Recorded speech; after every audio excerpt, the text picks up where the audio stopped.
വിജയേട്ടാ നമസ്കാരം. നമസ്കാരം. ഉത്തർപ്രദേശിലെ ഒരു ജീവൻ മരണ പോരാട്ടം നടക്കാൻ പോവുകയാണ്. അത് ശ്രീരാമന്റെ മണ്ണിലാണ് നടക്കാൻ പോകുന്നത്. യോഗി ആദിത്യനാഥിനെ സംബന്ധിച്ചിടത്തോളം ഒരു അഭിമാന പോരാട്ടം കൂടെയാണ് ഇതെന്ന് പറയുന്നത്.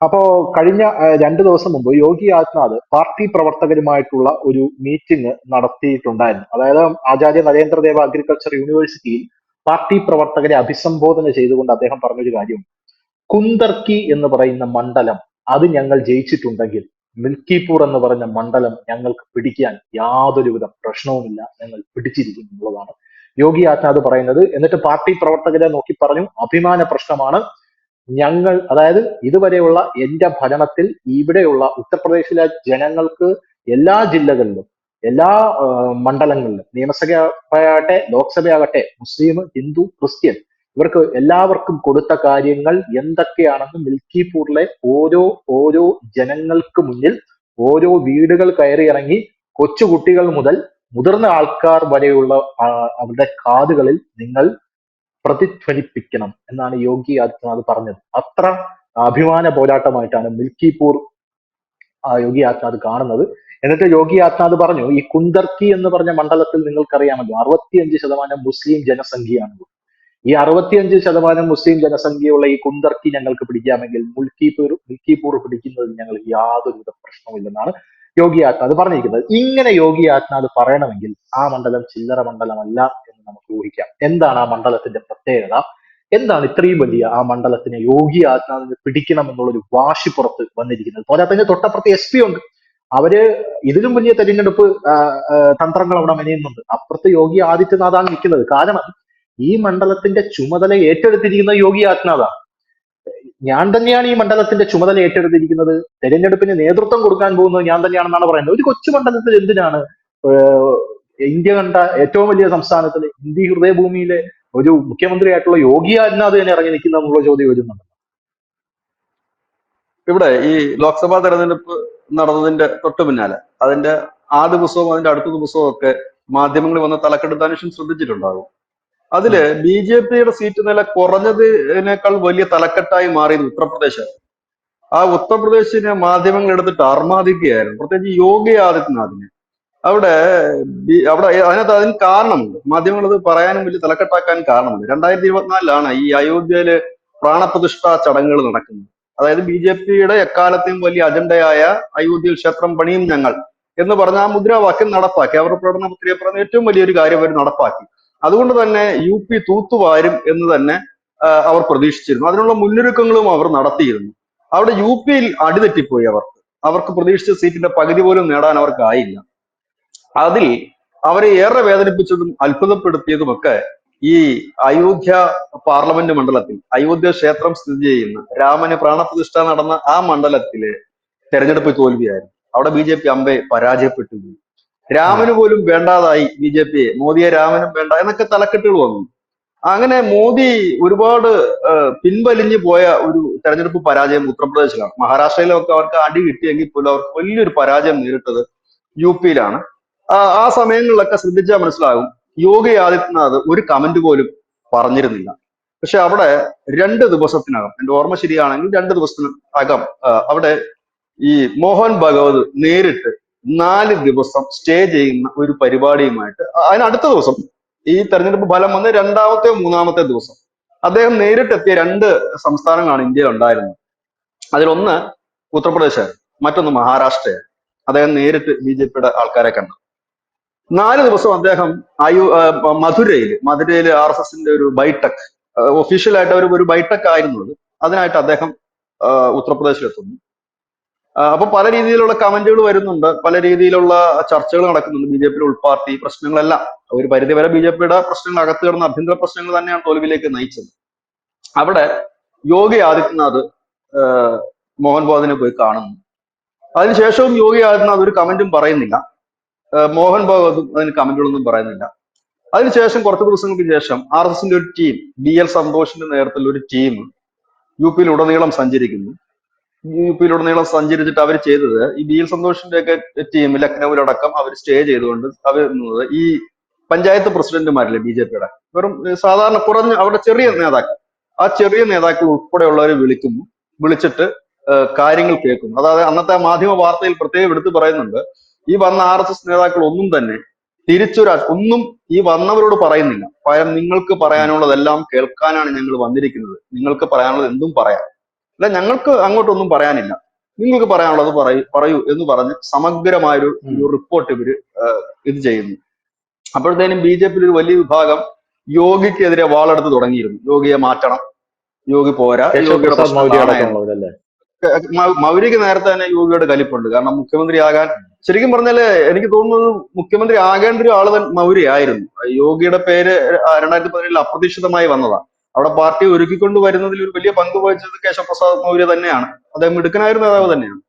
അപ്പൊ അങ്ങനെ വലിയ വാളെടുത്തു. അപ്പോഴും യോഗി മിണ്ടുന്നില്ല. ഈ RSSും ടീം UP ഉടനീളം സഞ്ചരിച്ചു. അത് ചെറിയ നേതാക്കളല്ല, ഈ BL സന്തോഷിനെക്കാളുള്ള വലിയ മുതിർന്ന നേതാക്കൾ തന്നെ സഞ്ചരിച്ച് സാധാരണ പ്രവർത്തകരുടെ നേതാക്കളുടെ കയ്യിൽ നിന്നുള്ള എല്ലാ റിപ്പോർട്ടുകൾ അവർ ശേഖരിച്ചു. എല്ലാവരെയും നേരിൽ കണ്ട് തന്നെ സംസാരിച്ചു. 4 ദിവസമാണ് ഈ BL സന്തോഷ്, പാർട്ടിയുടെ ദേശീയ ജനറൽ സെക്രട്ടറിയാണ്, 4 ദിവസം ലക്നൌവിൽ മാത്രം, അദ്ദേഹത്തിനാണ് UPയുടെ ചുമതലയുള്ളത്, 4 ദിവസം ലക്നൌവിൽ മാത്രം തങ്ങിക്കൊണ്ട് ആ പ്രദേശങ്ങളിലുള്ളവരുടെ ആ മേഖലയിലുള്ളവരുടെ മുഴുവൻ കാര്യങ്ങൾ കേട്ടു. അങ്ങനെ ഓരോയിടത്തും. അതിനുശേഷമാണ് ഡൽഹിയിൽ BJPയുടെ ഒരു അടിയന്തര യോഗം കൂടുകയും അവിടെ വെച്ചൊരു തീരുമാനമെടുത്തു. അതായത് ഇനി നേതാക്കന്മാർ തമ്മിൽ പരസ്പരം പോരടിക്കണ്ട എന്ന് പറയുകയും RSS അതിന്റെ ചുക്കാൻ ഏറ്റെടുക്കുകയും ചെയ്തു. ഇവിടെ അപ്പോഴേക്കും ഒരു 10 നിയമസഭാ മണ്ഡലത്തിലെ ഉപതെരഞ്ഞെടുപ്പ് വന്നു ഉത്തർപ്രദേശിൽ. അത് അത് BJPയുടെ തെരഞ്ഞെടുപ്പ് എന്ന് പറയാൻ കഴിയില്ല, യോഗിയുടെ തെരഞ്ഞെടുപ്പ് എന്ന് പറയേണ്ടി വരും. യോഗി. കാരണം ഇവിടെ ആകെ ആ 10 സീറ്റിൽ 3 സീറ്റ് മാത്രമേ BJPയുടെ സിറ്റിംഗ് സീറ്റ് ഉള്ളൂ. അതിലൊരു സീറ്റ് ഈ പിന്നെ SBSP എന്ന് പറഞ്ഞിട്ടൊരു പാർട്ടിയുണ്ട്. SBSPക്കാണോ അപ്പനാദളാണോ എന്നറിയില്ല, NDAയുടെ BJPയുടെ ചെറിയ ഘടകകക്ഷികളുണ്ട്, അപ്പനാദളിനുള്ള സീറ്റാണെന്ന് തോന്നുന്നു. അങ്ങനെ ഉള്ള സീറ്റ് BJPക്ക് 3 സിറ്റിംഗ് സീറ്റേ ഉള്ളൂ. അത് പറയുന്നതായിരിക്കും കൂടുതൽ എളുപ്പം. ബാക്കിയുള്ള 7 സീറ്റും സമാജ്വാദി പാർട്ടിയുടെയാണ്, കോൺഗ്രസിന്റെ സീറ്റുണ്ട്. അവിടെ ഒരു ഉപതെരഞ്ഞെടുപ്പ് നടക്കുന്നു. അവിടേക്ക് BJP സ്ഥാനാർത്ഥികളൊന്നും BJP അല്ല നിശ്ചയിച്ചത്. അതെല്ലാം യോഗിയുടെയും RSSന്റെയും നിയന്ത്രണത്തിൽ തന്നെയാണ്. അവിടെ യോഗിയുടെ കൂടെ ഒരു ഇൻട്രസ്റ്റ്, അതായത് ഉത്തർപ്രദേശിലെ ലോക്സഭാ തെരഞ്ഞെടുപ്പിൽ യോഗിയും സംഘവും കൊടുത്ത ലിസ്റ്റ് വെട്ടി, അതാണ് പരാജയത്തിന് കാരണമെന്നാണ് പറഞ്ഞു കേട്ടിരുന്നത്. ഏതായാലും ഇത്തവണ അതുണ്ടായില്ല. ഈ 10ഇടത്തും യോഗി നിശ്ചയിച്ചു സ്ഥാനാർത്ഥിയെ. അതിനകത്ത് ഒരു സീറ്റ് RLDക്ക് കൊടുത്തു. RLD എന്ന് പറഞ്ഞു കഴിഞ്ഞാൽ നമ്മുടെ ഈ ജാട്ടുകളുടെ പാർട്ടിയുണ്ട്. അവർ ഈ ലോക്സഭാ തെരഞ്ഞെടുപ്പ് BJPയുടെ NDAയുടെ കൂടെ വന്ന് അവർക്കൊരു സീറ്റ് കൊടുത്തു. അവർക്ക് 2 സീറ്റ് ഉണ്ടായത്. അതിൽ ഒന്നെടുത്തിട്ട് ഒന്ന് അവർക്ക് കൊടുത്തു. ആ നടന്ന തെരഞ്ഞെടുപ്പിൽ 9ഇടത്ത് തെരഞ്ഞെടുപ്പ് നടന്നു. 9 നിയമസഭാ മണ്ഡലത്തിലേക്ക് ഉപതെരഞ്ഞെടുപ്പ് നടന്നു. അതിൽ 7 BJP നേടി. അപ്പോൾ തന്നെ യോഗിയുടെ ഗ്രാഫ് ഭയങ്കരമായിട്ട് ഉയർന്നു. കാരണം 3 സിറ്റിംഗ് സീറ്റ് ഉണ്ടായിരുന്നിടത്ത് അത് 7 ആക്കി വർദ്ധിപ്പിച്ചു. അതായത് 4 അധികമായിട്ട് പിടിച്ചു. അതിൽ ഒന്നാണ് നേരത്തെ ശ്രീ ധനുഷ് സൂചിപ്പിച്ച പോലെ കുന്ദർഗി എന്ന് പറയുന്ന നിയമസഭാ മണ്ഡലം. അത് കാലങ്ങളായിട്ട് മുസ്ലിം മതവിഭാഗത്തിന് ഭൂരിപക്ഷമുള്ള ഇടമാണ്. അവിടെ എങ്ങനെ BJP ജയിച്ചു എന്ന് ചോദിച്ചാൽ, ഏറ്റവും കൂടുതൽ വികസന പ്രവർത്തനങ്ങൾ എല്ലായിടത്തും എത്തിക്കുന്നതിൽ യോഗിക്ക് വലിയ താല്പര്യം ഉണ്ടായിരുന്നു.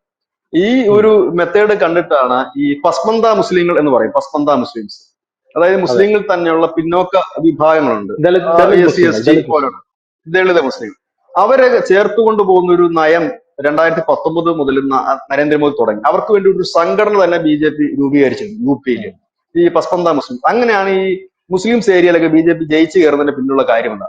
കാരണം അവരുടെ അടുത്ത് പറഞ്ഞു, നിങ്ങൾ പല പാർട്ടിയിലും പോയിട്ട് അവരെന്ത് തന്നു, നിങ്ങൾക്ക് ഒരു കക്കൂസ് തന്നോ, വീട് തന്നോ, ഗ്യാസ് തന്നോ, ഇതെല്ലാം ഞങ്ങളല്ലേ തരുന്നത്, ഞങ്ങളുടെ കൂടെ നിൽക്കൂ, ഞങ്ങൾ നിങ്ങൾക്ക് വേണ്ടതെല്ലാം ചെയ്യാം. അങ്ങനെയാണ് ഒരു വലിയ വിഭാഗം താഴേക്കടയിലുള്ള മുസ്ലിം വിഭാഗത്തെ അവർ കൊണ്ടുവരാൻ കഴിയും.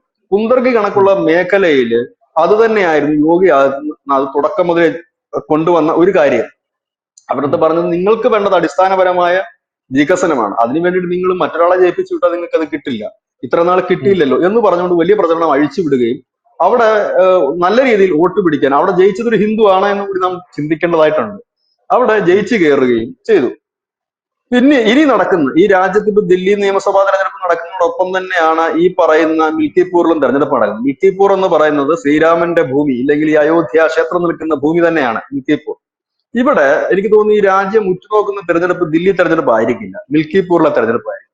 മിൽക്കിപൂറിൽ BJP ജയിച്ചു കഴിഞ്ഞാൽ അതിന്റെ ഏറ്റവും വലിയ തലക്കെട്ട് അയോധ്യ തിരിച്ചു പിടിച്ച് യോഗി എന്നായിരിക്കും ഒരു തലക്കെട്ട്, അല്ലെങ്കിൽ രാമനെ തിരിച്ചു പിടിച്ച് യോഗി എന്നായിരിക്കും. കാരണം അത് BJPക്ക് നൽകുന്ന, പ്രത്യേകിച്ച് യോഗി ആദിത്യനാഥിന് നൽകുന്ന മൈലേജ് ചെറുതായിരിക്കില്ല. ഹിന്ദു ഹൃദയ സാമ്രാട്ട് എന്ന നിലയിലേക്ക് യോഗി ഉയരും. കാരണം അയോധ്യ ഓ കണക്ക് കഴിഞ്ഞ ലോക്സഭാ തെരഞ്ഞെടുപ്പിൽ അവർക്ക് തോറ്റ മണ്ഡലം, തോറ്റ പാർലമെന്റ് മണ്ഡലം, അതിനുള്ളിൽ ഈ മിൽക്കിപൂർ എന്ന് പറഞ്ഞിട്ട് ഒരിക്കലും BJP ജയിപ്പിക്കാത്തൊരു മണ്ഡലം. അവിടെ നിന്നാണ് ആ അത് തിരിച്ചു പിടിക്കുക എന്നുള്ളത്. അയോധ്യ തിരിച്ചു പിടിക്കുന്നു, ശ്രീരാമൻ എന്ന നിലയിലേക്ക് പോകുന്ന ഒരു വലിയ നരേഷൻസ് ഒക്കെ അതിനുണ്ടാകും. അത് വന്നു കഴിഞ്ഞാൽ യോഗി എഴുതിത്തള്ളാൻ പറ്റാത്ത ഒന്നായി UP മാറും. കാരണം ഈ 10 നിയമസഭാ തെരഞ്ഞെടുപ്പാണെന്ന ഉപതെരഞ്ഞെടുപ്പ് നടന്നതിൽ 9 എണ്ണത്തിലാണ് ഇപ്പൊ നടന്നത്. അതിൽ 7 എണ്ണം പിടിച്ചു കഴിഞ്ഞു.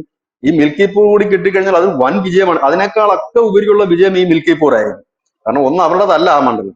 അതിന് അദ്ദേഹം അവിടെ ചെയ്തിരിക്കുന്ന കാര്യം ഈ 10 ഇവിടെ മാറ്റി വെച്ചതാണ്. ഈ മിൽക്കിപ്പൂർ തെരഞ്ഞെടുപ്പ് മാറ്റി വെച്ചത് നേരത്തെ നടക്കേണ്ടതായിരുന്നു.